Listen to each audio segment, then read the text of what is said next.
Tesla stock has started to make moves, but what's even more interesting is Elon Musk, who's been increasingly making statements about his bold predictions for the stock. We'll take a look at his recent statements, including that he thinks Tesla could be a $24 trillion company, and that Tesla's Robotaxi business is maybe even higher than just the $5 to $7 trillion. We'll also look at 11 catalysts that might explain why the stock is now making moves. From the sales of Tesla vehicles in China improving, to moves by competitors like Ford, Waymo, Cruise, and Xiaopeng, as well as pictures of the data center that show Tesla's massive compute, just to name a couple or a few here. So I've got Larry Goldberg joining us. He's a multi-entrepreneur, and he's just finished traveling the world, and he's back home now. Thank you so much, Larry. Thanks, Herbert. This is a good topic. So there's going to be two parts to this. First, we're going to talk about, Elon is continuing to make statements about the future, specifically about the stock. He's not being shy anymore, saying that it's going to rocket at some point. But then at the same time, we've got a lot of catalysts that are lining up. So we'll go through each one of these, and we'll it's going to get your feedback of what do you think about each of these points. So let's start with his statements. He just recently said this: the year is 2034, or this is Alex made a post on X. The year is 2034. Tesla operates close to 100 million robotaxis and over 1 billion Optimus robots, while Tesla stock is a $24 trillion stock. Then, of course, we're going to get legacy media headlines that's going to say random new scheme is the next Tesla killer. And then Elon replied to him saying that is probably an accurate prediction. I don't know if he's saying the prediction is the fact that, media is always saying Tesla's just going to somebody's going to kill Tesla, or he's talking about this $24 trillion stock. He could be talking about the 24 trillion because he himself has said 30 trillion. He's throwing out some big numbers. What's your thinking why he's starting to do this, Larry? I think, he's feeling pretty good about where the company's going. We talked about a reset year back in, the beginning of the first quarter. And boy, are we in a reset right now. We're looking at the world beginning to realize what's emerging out of Tesla. And on the one hand, you have FSD, which we discussed at length last time we met. But now we've got people beginning to realize that, wait a minute, this Optimus thing, this is bigger than the car or FSD or energy. This is like a whole new era, a whole new human existence, human civilization is going to change its character with the emergence of this bot. People are only beginning to realize it now. It's going to be a huge change, and everything is going to change in terms of our life, in terms of what we are as a human race, and in terms of the value of Tesla, by the way. Yeah. So a couple of topics you and I have been talking about recently is that the world and investors are starting to recognize both robotaxis and bots. It's starting to happen where they're starting to realize this is not just fanciful. It's actually on path to succeeding at some point. So here's Tesla Economics. You posted this. Tesla Robotaxis will be a $5 to $7 trillion situation. That is, of course, what Elon himself has said. And Elon said maybe higher. So this optimism by Elon, and this is just the post, of course, it's a Waymo, but Tesla's Robotaxi being $5 to $7 trillion situation, and then Elon saying could be even higher. Again, he's just becoming so bullish on this, and he's communicating it more and more. Why do you think he's doing that? Well, I think his confidence has risen quite dramatically. I mean, Elon very seldom says things to impress. He says things because he feels them. He could care less what people think. That's been my experience. And I think that he's feeling very, very bullish for one reason. He's seeing the reality of this coming to fruition. He sees the road forward. And as always, he sees the road much clearer than all of us. he sees it further than all of us. And I think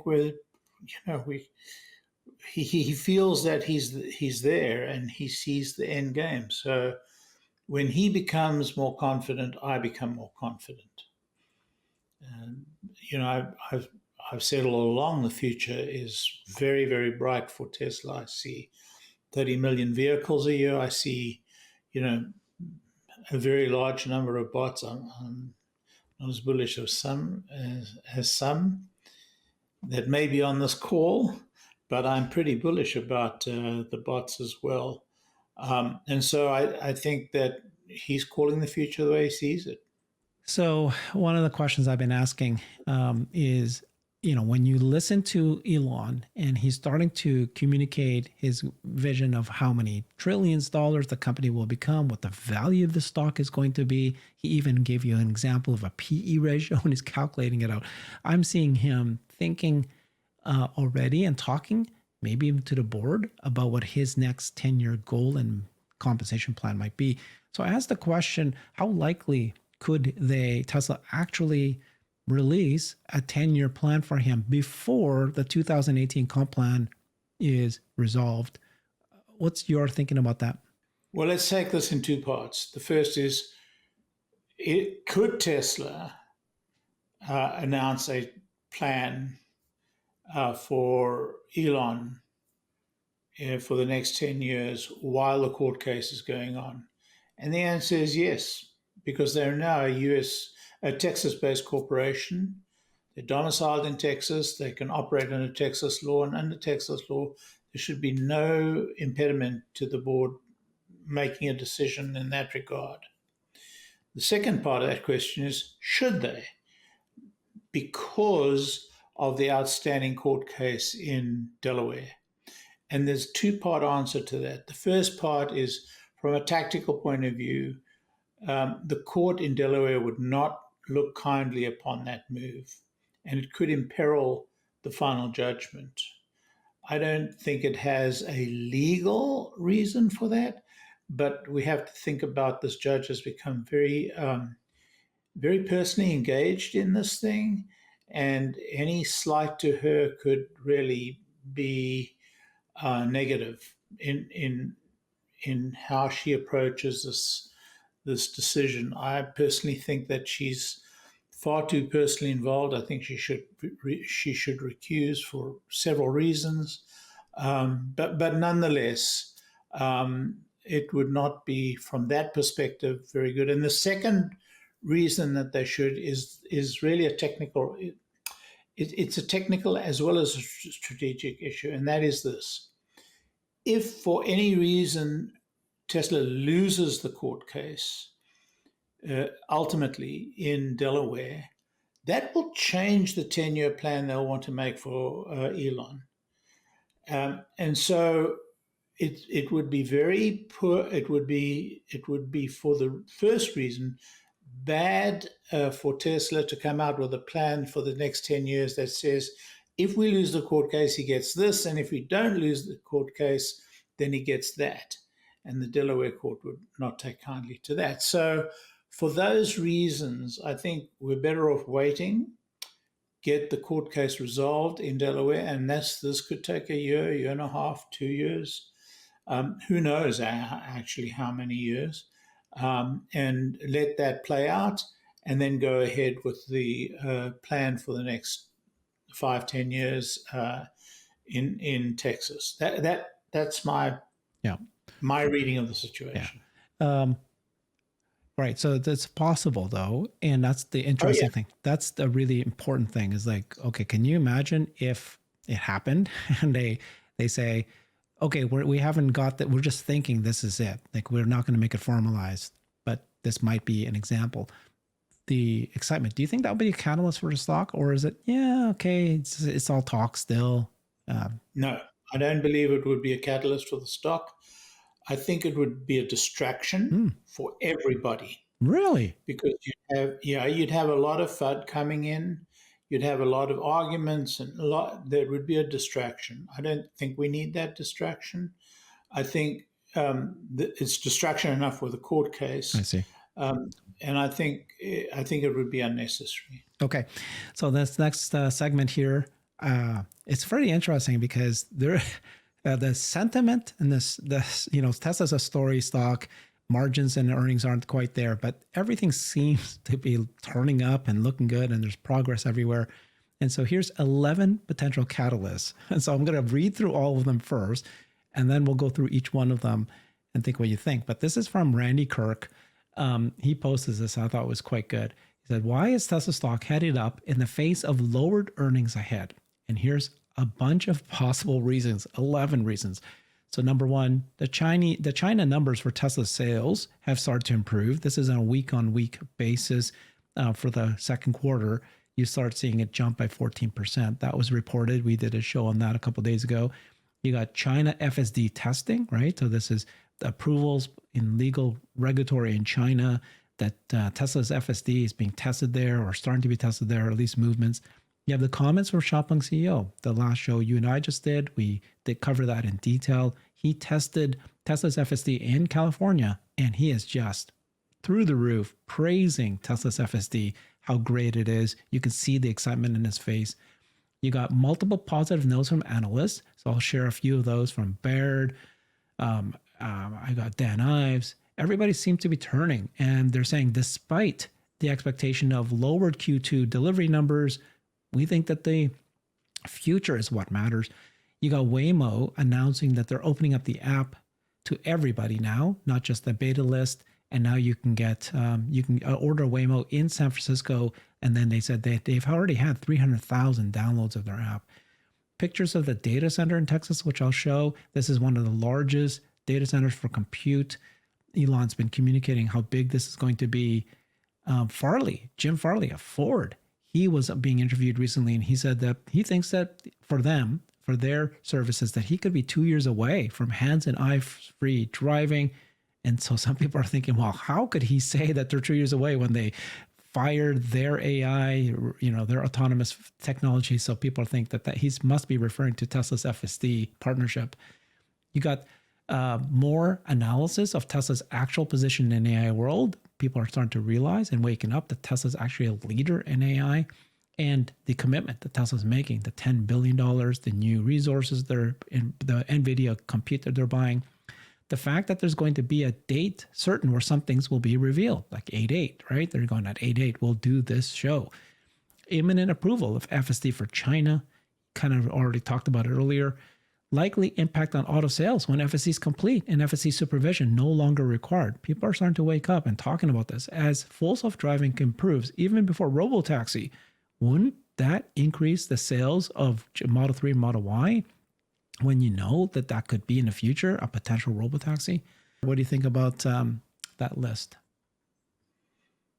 Well, Randy's a buddy of mine, and so if he makes a list, it's got to be right, right? Come on. You're funny. No, it's a good list. There are a lot of positive aspects of what's happening. I think the one catalyst he's not including here is the Rivian deal with Volkswagen. Yeah. So I think I would rate that catalyst as very high in the immediate term. The catalysts that he's put up there are, a little bit going on further through the end of the year. So I think we have all of these catalysts, but the Rivian deal is an important deal. It really is an important deal. Why? Because it shows the value that traditional OEMs must see in the leading pure EV manufacturers in terms of what they can, what technology they can get from the leading manufacturers. And there's no doubt that Tesla is by far the leading manufacturer. Some people can say, well, Rivian has got good stuff and, it makes sense for them to buy it. And also Volkswagen would never do a deal with Tesla because of, competitive juices. And so Volkswagen Rivian deal seems like it makes sense, although my good friend AJ would tell you that Rivian's in not such great financial shape, but that's a conversation for another day. But if Rivian has got value, I mean, Tesla's value is many times that of Rivian. The depth of their software, the the depth of their engineering, just a huge amount of stuff that Tesla just, is way ahead of the game, not to mention FSD. And so we have a set of really important catalysts, and analysts have been, these things are getting through to the analysts, and we're seeing analysts uprate Tesla consistently over the last couple of weeks. Morgan Stanley wrote about Optimus that analysts are going to have to add a new tab in their spreadsheets, which is a way of telling Gary Black, Gary, analysts are now going to have to calculate a value for Optimus. That is a huge catalyst, because if you try and rate the value of humanoid robots, it gets into really gigantic numbers. So there are catalysts galore, but we've got to get through the next few quarters. So, a little bit of that in the hand now and a lot more in the hand in the future. And how do you weigh those? Okay. Yeah. So thank you for that. There's a lot of little things and then there's some big ones. So one of the little ones we just talked about is the China numbers are actually improving. This is just week by week. So just to explain what that is, it looks like that with 1 week left in the quarter, the second quarter of Tesla's China numbers is 14% over what it was last year. Now it's still 7% below what it was the year before. I'm sorry, 14% higher than the quarter Q1, but it's still 7% lower than it was Q2 of last year. But it's showing that China is recovering. So this is just a small little data point. That's one. What do you think about this one? So this is, Tesla showing, right, actual movement in a data center they're building in the south area of Giga, Texas. So this is the picture of this fans that are being put in. Elon joked, we're nothing without our fans. Elon is building a giant GPU cooler in Texas. He said that this is going to be sized for 130 megawatts of power and cooling this year, but will increase to 500 megawatts over the next 18 months, aiming for about half Tesla AI hardware, half NVIDIA and others. He said, play to win or don't play at all. This is pretty massive. So this one here, do you think this is finally getting people to wake up and go, hey, Tesla's an AI company. They've invested money. They're one of the top NVIDIA purchasers. And Dojo is looking like there's more and more news is coming out that Dojo is no longer this, throwaway thing. It's starting to become real. I don't know if you saw, but Kathy Wood from ARK Invest said that Dojo is a lot bigger than people are realizing. She might have some inside info. Yeah, we could do a whole show about Dojo, sure. and even more than Dojo, Hardware 5. AI5. AI5. AI5 is very important. Dojo is important for training. AI5 is important for inference. And ultimately, inference is going to be the huge winner. So there are so many strings to Tesla's bow. It is incredible. There's a diamond in at every level of this deep mine.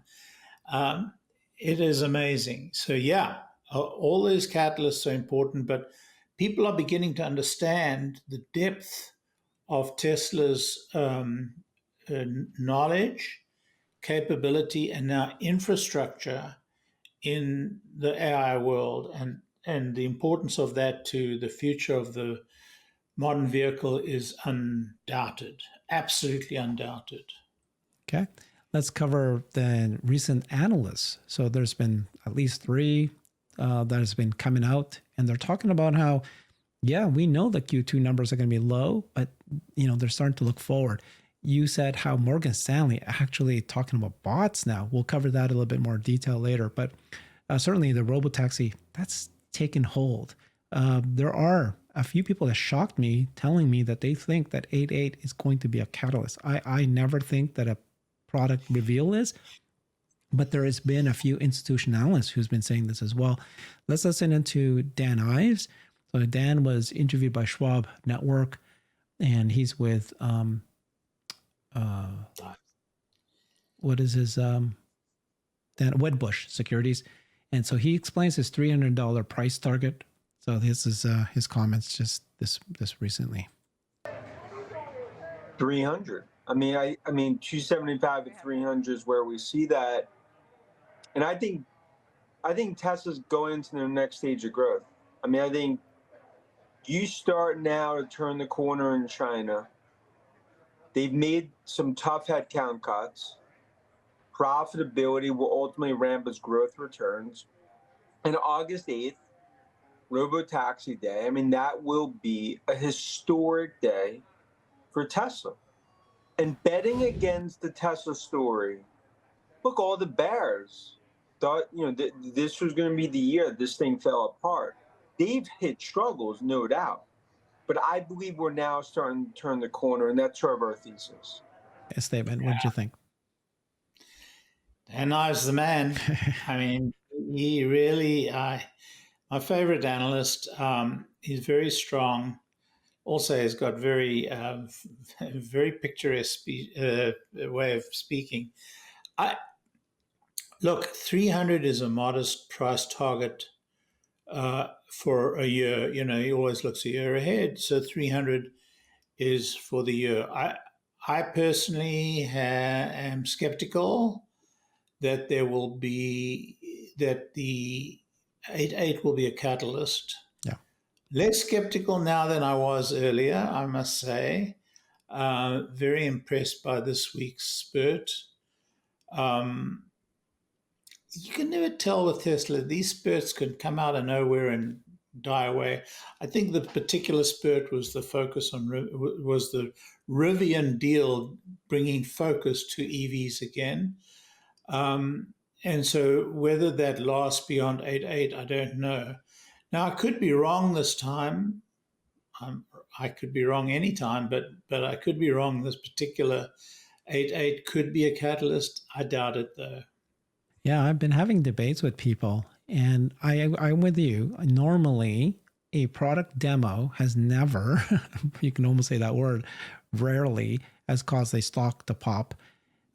You and I get excited about it, but the investors don't. And they want to see real, people are saying it won't pop until you see the first commercialization, the day that they say this is now going to be commercialized and they show you a pilot. But, Herbert, I want to tell you, I go back to 2014 yeah, when they announced the Gigafactory. This was the battery factory that they announced in 2014, and I was blown away. I thought, wow, this is going to change the world. Yeah. And it did. But the stock went down. Stock falls. Next day. And that was the lesson. That was a life lesson learned. And so until I actually attend a Tesla event or Tesla has an event and the stock goes up, until that happens, I'm in the other church. I'm in the church of the stock's going to go down after. Right. There's build up beforehand, and then at the day of, short-term trading and all that. The argument against this, that what we're talking about, is that people say that time is different because this is the fundamental shift between Tesla's an automaker and Tesla's a ride-hailing autonomous car, an AI company. This is them putting in detail that we are making the shift. We're making the complete we've made investments in the whole company. We've got the whole platform in place. So, and Elon himself has said, this is the biggest change that the world's ever going to see, bigger than anything ever. So if he's able to communicate that, maybe, but like you say, if they shock the world, but until it actually rolls out, usually, right? Okay. But here's the thing. Here's the reason why I'm getting a little bit more bullish is that it's not that the event will convince retail. Is the event going to convince institutional analysts? And this is why, we've started to see people like Tom Narayan of RBC Capital. Now he's always been a bull, but he's given an outperform rating. He puts in Robotaxi. The funny thing is that he's a bull, but he puts it in for 10 years. And he's like, he actually thinks Robotaxi won't happen until 2040. So it's mind-boggling. But even his analysis, he thinks that it's going to happen. Then you've got people like Baird.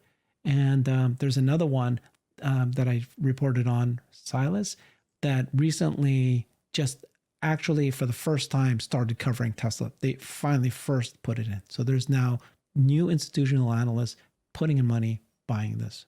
So that's, you've been seeing this, right? What's your thoughts on institutional analysts, and are they changing their sentiment? Yeah, institutional analysts are definitely changing their tone about Tesla. Sometimes I ask myself, should we now be worried? Mm-hmm. but kidding aside, we're seeing a lot more of the, what have been bearish analysts reassessing Tesla. It happened at JP Morgan. JP Morgan have been the most negative on Tesla of almost all the analysts. We're seeing a change in their tenor as well. So for sure, there's been a change. And if anything can change the narrative of a Tesla event and the stock price, it could be the change in attitude of the analysts and their willingness to look forward. Okay, so this next final segment, I think I'm very excited for, because I wanted to ask you this question. I did a whole show on this. Which is going to make the stock jump first? Is it going to be Robotaxi? Is it going to be bots? Or is it going to be new vehicles? And I did a whole show on this. And, Robotaxi, some people are saying that Robotaxi will only make the stock jump once you actually have the day when they have the first pilot is a commercialization of Robotaxi. People can now see the app. They can actually see how many cars. They see the business model, and they see it's on its way. They can see how much money it's making. That's when the stock will jump. So when is that? But see, I'm saying, well, it could take a year and a half, take 2 years before that might happen. You'll decide. You can have your own opinion. But the bot can actually happen sooner, because you'll have 1,000 to 2,000 bots, and they could happen next year. So imagine seeing hundreds and hundreds of bots. Now that's only going to be in Tesla's factories. And so the argument against that is that, well, it's only Tesla's factory. They're not selling it. So people will just say, yeah, it's, I'll do it when you show me a company buys it from you and you can show me sales. And that part I agree. And maybe the 1 to 2,000 won't show up until the end of next year. So that one, but depending on which one will have the time. And then the new vehicles, it's possible that a new variant of the Model 3, Model Y, a new, more affordable model could actually happen by the end of this year or the first half of next year. That could be enough to stock to jump, because the people go, hey, Tesla's a car company. They've just expanded their TAM with a low affordable segment. The cars look fantastic. So, and you just brought up, now you were talking about JP Morgan, but this is Morgan Stanley, different. But they dropped this post, a note, humanoids. They're talking about humanoids. And they're saying, and what you said was interesting in their note, was they actually said, if you need to be adding this, you just said it earlier, you need to be adding this into your line item. So they're actually telling other institutional analysts that they need to start covering humanoids.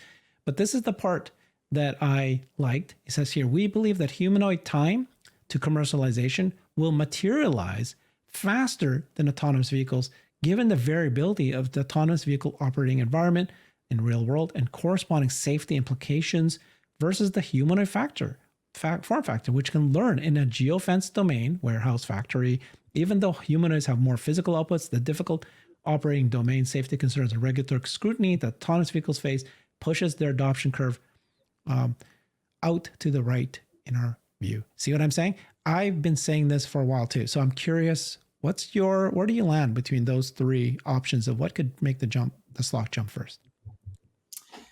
If on 8.8 Tesla put a new Model 2, whatever you want to call the vehicle, on the platform, on the stage, and tell us that $25,000 we can buy the car and deliveries in July next year, the stock will pop 100 points.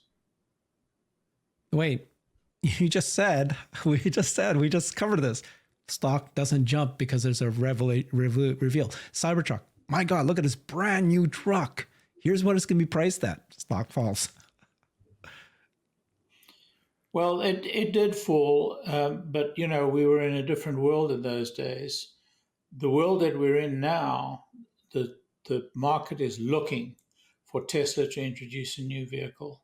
And if Tesla does, the market will react. And it may not be the same day, it may not be the next day, it may not be the day after, but the stock will pop. I'm convinced of it. I mean, I think everybody's aware of the fact that all the Tesla models are a minimum of 5 years old, other than the Cybertruck. Everybody's aware of the fact that even though the Y is at, the most popular car in the world, nonetheless, it's reached its full TAM. And so there's no growth thereafter.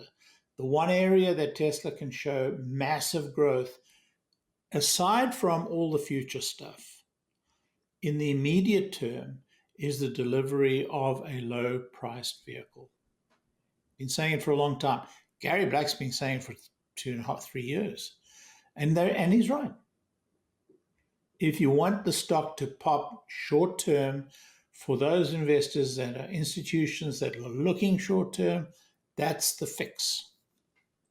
Okay. And the funny thing is that is how I ended up agreeing that I changed my mind. We agree? I do.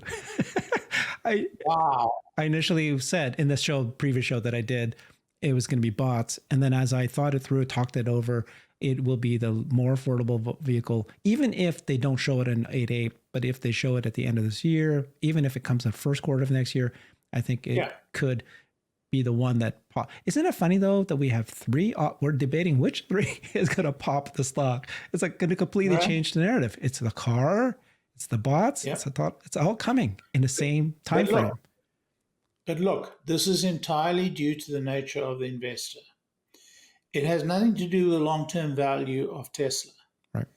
And the conflict we have is that in Elon's mind, he could care less about tomorrow. Yeah. He's focused on the future. So what we're saying is that to satisfy the investor that's thinking short-term, that's worried about about the end of this year's financial report, the end of next year's financial report, the end of next quarter's, tomorrow's stock price, that guy, to satisfy that person, call him a guy, that person, we need, an immediate catalyst. And an immediate catalyst and in short-term revenue is a new model, and a new model that is available real soon. Yeah.